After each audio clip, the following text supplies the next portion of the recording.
कक्षा 9 की गणित वाले प्यारे बच्चों, नमस्कार। और आपके गार्जियन लोग हैं, आपके अभिभावक लोग हैं, उनको भी मेरा नमस्कार।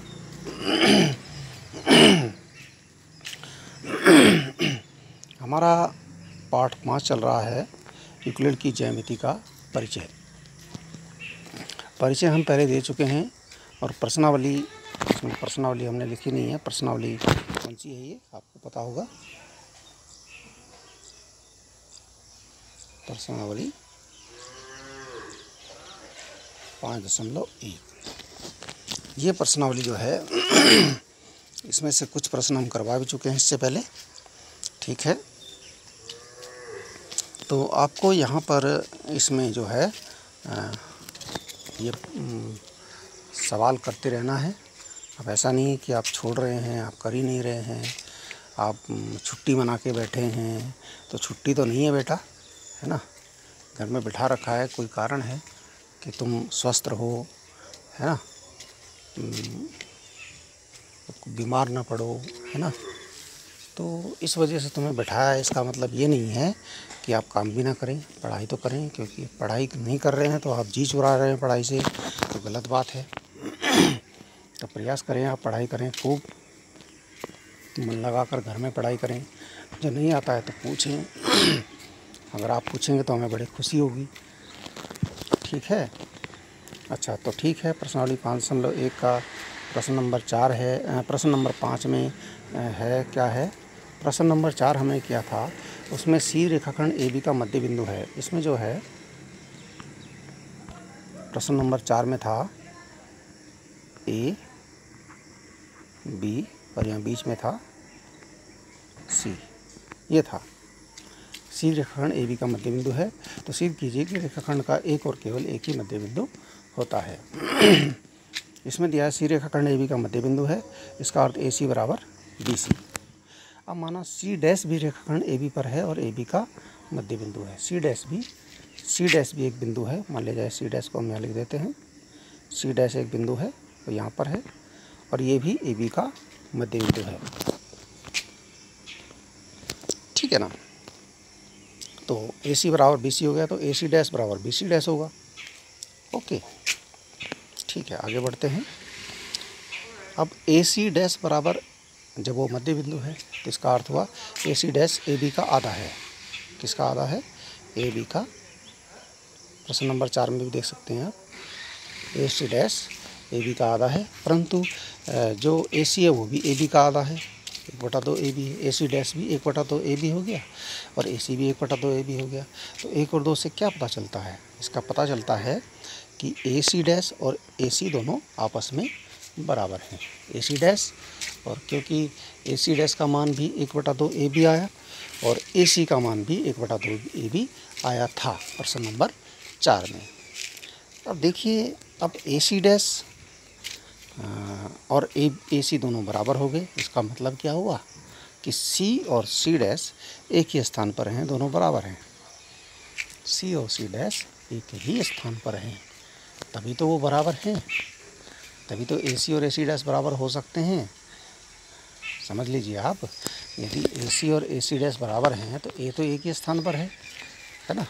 तो सी ए सी डैश और ए सी तभी बराबर हो सकते हैं यदि सी डैश भी एक ही स्थान पर हो, सी डैश और सी भी एक ही स्थान पर हो। इसका अर्थ कहने का ये है कि सी और सी डैश एक ही बिंदु हैं, यानी संपाती हैं। या तो एक इसके ऊपर फिर उसके ऊपर लिए गए हैं, या फिर वो एक ही बिंदु हैं, ठीक है ना। अलग अलग नाम दिया गया है। तो हम कह सकते हैं अतः रेखाखंड का एक ही मध्य बिंदु होता है। यही प्रूफ हो गया। प्रूफ समझते हैं, यानी सिद्ध हुआ। अच्छा, प्रश्न नंबर 6 है, आकृति 5.10 में यदि ए सी बराबर बी डी है तो सिद्ध कीजिए ए सी बराबर ए बी बराबर सी डी। आकृति आगे है, ये दिया है ए सी बराबर बी डी। ए सी बराबर बी डी ये दिया है, ये बराबर है। तो सिद्ध करना है कि ए बी बराबर सी डी। सिद्ध क्या करना है? सिद्ध करना है AB बराबर CD, ये सिद्ध करना है। ठीक है, रेड वाला हमें दे रखा है और ब्लैक वाला हमें सिद्ध करना है। अब देखिए उत्पत्ति है AC बराबर BD दिया है, ठीक है ना, AC बराबर BD क्या किया है, दिया है। अब देखिए यहाँ पर BC जो है दोनों में शामिल है, BC बिल्कुल बराबर है और दोनों में शामिल है AC और BD में। देखो A से C तक जाते हैं तो BC इसमें शामिल है, A से C तक जाते हैं तो BC इसमें शामिल है, और B से D तक जाते हैं इसमें भी BC शामिल है, जो हमें दिया है। ठीक है ना, ठीक है, चलो इतना आप समझ रहे हैं, आगे बढ़िए। AC बराबर BD दिया है, दोनों पक्षों में से BC घटाने पर, BC दोनों में शामिल है तो BC दोनों में से घटा दिया हमने, ये BC घट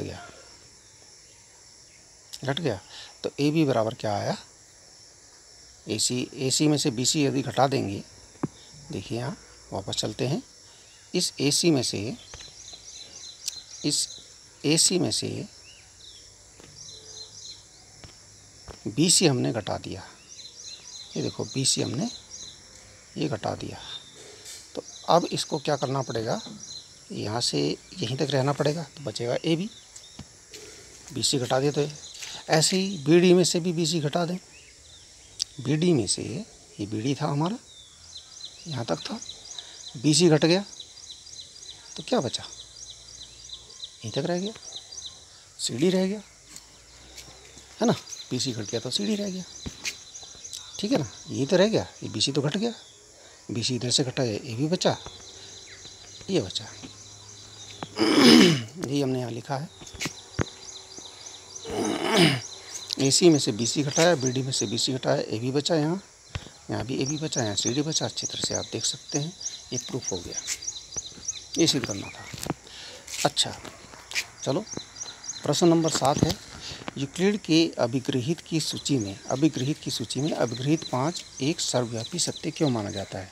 देखिए यहाँ पर हमने अभिगृहित जो 5-7 लिखे हैं वहाँ पर उनका क्रम सही नहीं है, इसमें ऊपर लिखा भी है बिना क्रम दिए, बिना क्रम के वो हैं सारे, उनका नंबर जो है, जो 5वां है, जरूरी नहीं कि 5वां ही अभिगृहित है, तो 5वां अभिगृहित एक अलग जगह दे रखा है, जो यूक्लिड का 5वां अभिगृहित है कि दिए हुए 2 भिन्न बिंदुओं से होकर एक अद्वितीय रेखा खींची जा सकती है। बिल्कुल सही बात है, 2 भिन्न बिंदु हैं तो केवल अद्वितीय मतलब कोई दूसरी नहीं खींची जा सकती।